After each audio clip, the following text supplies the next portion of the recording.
みーチャンネル。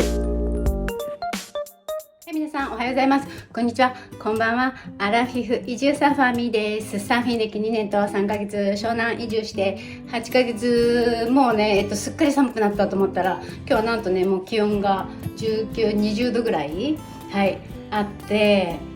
セミドライをね、頼もうかなって思ったんですけれども、ちょっとやっぱりそのジャーフルが今、良さげなちゃんと着れるやつ、破けてないやつが1枚しかないので、ジャーフルをオーダーしようと思って、はい、メローネスさんで3ミリの、ここね、上がラバーになってて、下はジャージ素材なんですけれども、はい、色も選べて、あとここに私の大好きなイルカの絵を描いてもらいました。めっちゃ可愛い。はい、なのでね、今日はねちょっとあったかいので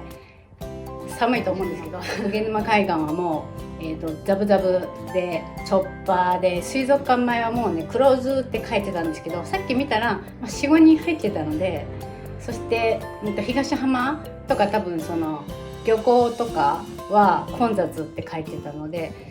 クローズだけどね、入水だけなので水族館前でちょろっとやっていきたいと思います。行ってきます。かわいい。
過ぎてね、20分ぐらいしか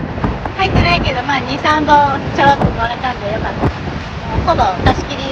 で、2、3人いたけど楽しめました。